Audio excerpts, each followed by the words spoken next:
Over 10,000 new cases of COVID-19 for the third straight day. And in the UK, results of the Tory leadership contest will be announced shortly.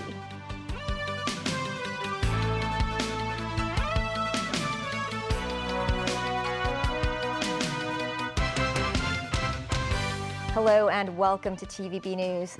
Hong Kong reported 10,020. 8 more COVID patients died, while more than 1,000 schools have reported new cases. Health authorities say a territory-wide suspension of in-person classes is unlikely. Jackie Lin reports. Upwards of 9,800 of today's new infections were locally transmitted. In just 7 days, some 53 care homes reported COVID cases. A mini outbreak at a ward for patients with severe intellectual disability at Siu Lam Hospital. 7 patients and 3 workers there have come down with the virus. The patient 0 is believed to be a patient care assistant there. And in just 3 school days into the new academic year, some 1,170 schools reported more than 3,400 new infections. Health authorities say many are backlog cases from last Friday and over the weekend, and the influx of new infections is within expectations. We require RAT to be conducted every morning, but this is not watertight. We can't rule out that some schools may have more cases involving different classes. We'll continue to conduct assessment on these individual schools to see whether the whole school should be suspended. But a citywide suspension of in-person classes? The Center for Health Protection says that will be unlikely at this juncture, as face-to-face lessons remain an important aspect of students' learning. As schools resumed, some parents flagged the lack of clarity in guidelines for their reinfected child to participate in extracurricular activities. In this phone interview, Mrs. Lee says her 8-year-old son received 1 dose of vaccine and was COVID infected twice, and he is still barred from joining these activities at school. She called the Department of Health hotline multiple times for clarification, but to no avail. Only when she called the Education Bureau could she confirm that her son doesn't fulfill the 2-jab requirement for taking part in ECAs, despite having been reinfected with COVID. Medical sector lawmaker David Lam calls on the government to beef up manpower for the government hotlines as cases mount. And as the Mid-Autumn Festival is just around the corner, health authorities have once again urged the public to refrain from social gatherings to avoid infection. Jackie Lin, TVB News. The second generation of COVID vaccines have been given the approval for emergency use in some countries. A local expert says there is not enough clinical data to show if new vaccines are more effective than the existing ones. Christy Khan reports.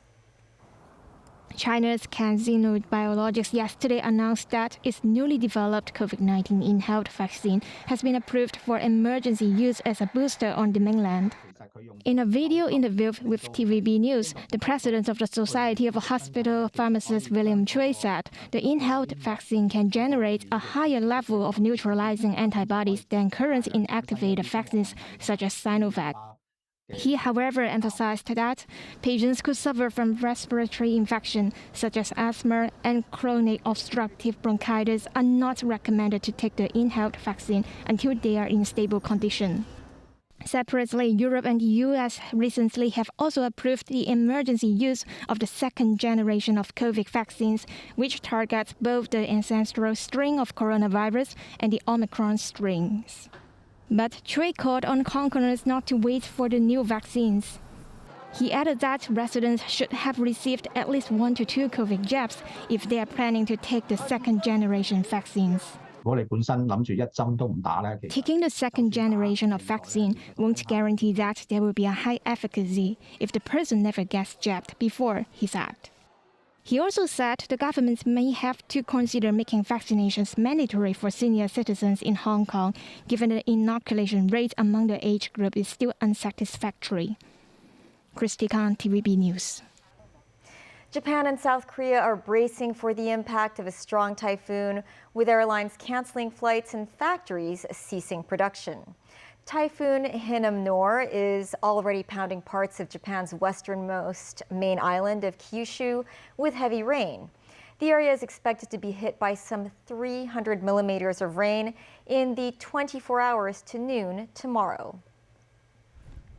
In South Korea, strong winds and high waves pounded the port on Jeju Island today.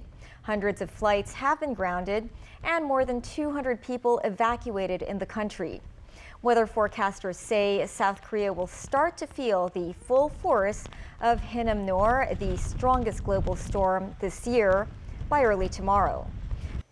Canadian police are hunting 2 suspects in connection with a stabbing spree that killed 10 people and wounded at least 15 others. The violence happened in a sparsely populated Indigenous region of Saskatchewan on Sunday. Tracy Furness reports. The stabbing spree across 13 crime scenes has shocked the nation and is among the deadliest mass killings in Canada's modern history. So we have 10 confirmed deceased individuals. We have 13 active crime scenes that we are investigating. So at some of those crime scenes, there may not have been a deceased individual. There could have been injured individuals who were not deceased. The police have named 2 suspects as 31-year-old Damien Sanderson and 30-year-old Miles Sanderson, but provided no further details as to their motives.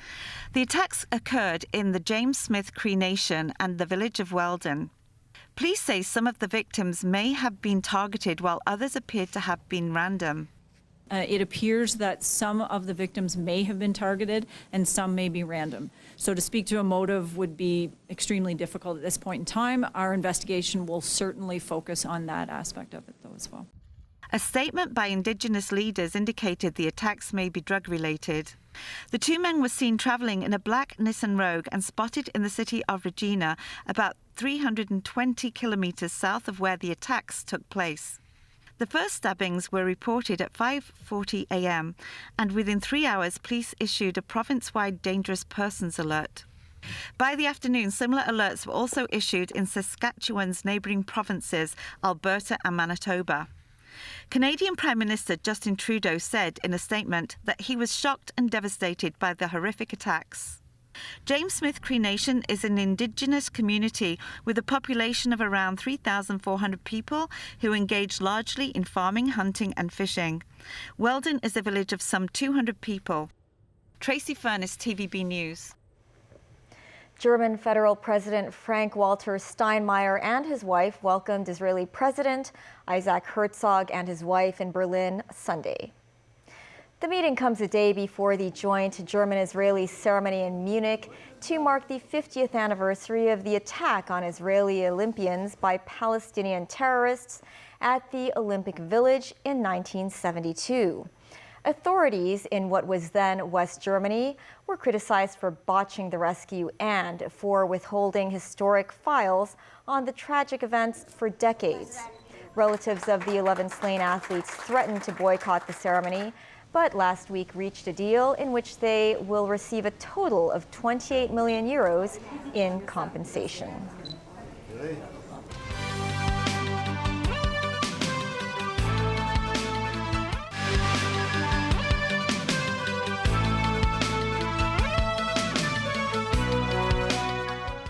The U.S. ambassador to Russia, John Sullivan, has ended his tenure as America's top diplomat in Moscow after nearly 3 years. His departure comes in the midst of an increasingly serious crisis over Russia's war in Ukraine, as well as disputes over detained Americans in Russia.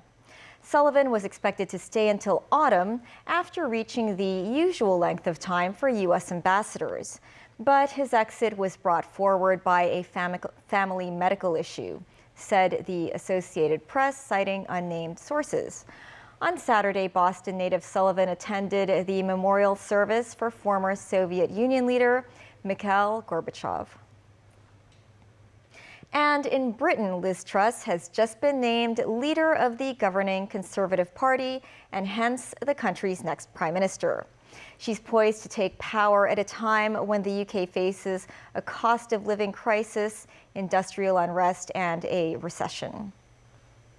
Truss was pitted against former Finance Minister Rishi Sunak in the leadership contest. According to BBC, she won 81,326 votes, while Sunak had 60,399. Her winning will trigger the beginning of a handover from Boris Johnson. Johnson was forced to announce his resignation in July after months of scandal. On Tuesday, Truss will travel to Scotland to meet Queen Elizabeth, who will ask the new leader to form a government. Truss will become the Conservatives' fourth prime minister since a 2015 election. The 47-year-old has promised to act quickly to tackle Britain's cost of living crisis. She said within a week she will come up with a plan to tackle rising energy bills and secure future fuel supplies. Chileans have agreed on an overwhelming margin not to replace its current dictatorship-era charter with a progressive constitution, dealing a blow to President Gabriel Boric. Boric lobbied hard for the 388-article proposed charter, which introduced rights to free education, healthcare, and housing. The vote marked the climax of a process that began when the once stable country exploded in student-led protests in 2019, which was sparked by hikes in transportation prices. The current constitution favors the private sector over the state aspects such as education, pensions, and health care. Today's temperature reached 35.3 degrees Celsius. That is the highest ever temperature for September in Hong Kong since records began in 1884.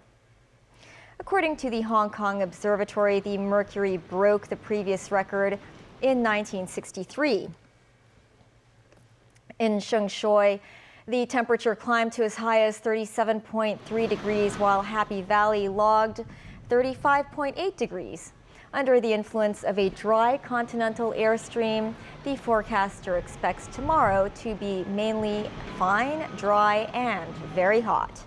The public are reminded to beware of heat stroke due to the sweltering weather. The mother of a 5-year-old boy who was found unconscious in a Sham Shui Po flat last Friday and later died in hospital appeared in court ready to face one count of murder. The magistrate adjourned the case until November 28th to allow more time for police investigation. The 33-year-old woman, Lai Xingtai, was taken to the West Kowloon Magistrates Court this morning. She was accused of killing her son, Lai Yatming, in a subdivided flat in Sham Shui Po. The boy was found unconscious in the flat early Saturday after the police received a report from his mother. There were multiple wounds on the boy's body, and he died after being rushed to hospital. The defendant, who is 5 months pregnant, will remain remanded at Siu Lam Psychiatric Center. The Transport Department will conduct a travel characteristics survey from September to December. A full report on the survey is set to be published in 2024. The authorities say they will spend $15 million on the survey. A total of 35,000 households will be randomly selected to fill in an online questionnaire or participate in telephone or in-person interviews. The department aims to collect information about Hong Kongers' travel patterns and behavior. The collected data will be used to forecast future traffic conditions and serve as fundamental information for conducting traffic impact assessments on developments, including residential, industrial, and government facilities. They all have certain demand on traffic and transport. For example, the Lofton Metropolis or Lantau Tomorrow Visions. All those developments will need to conduct their own TIA, which are based on our latest travel characteristic data. So, in other words, that means that kind of data, this travel characteristic data, will have impact to all the development. And Cathay Pacific has relaunched its Cadet pilot program, collaborating with the Hong Kong Polytechnic University for the first time to offer aviation training to 240 people annually. The new program will last for 3 years, providing new integrated courses to candidates. The airline's original program has been on hiatus since March 2020 due to the COVID-19 pandemic. The first batch of 24 candidates have already started the course.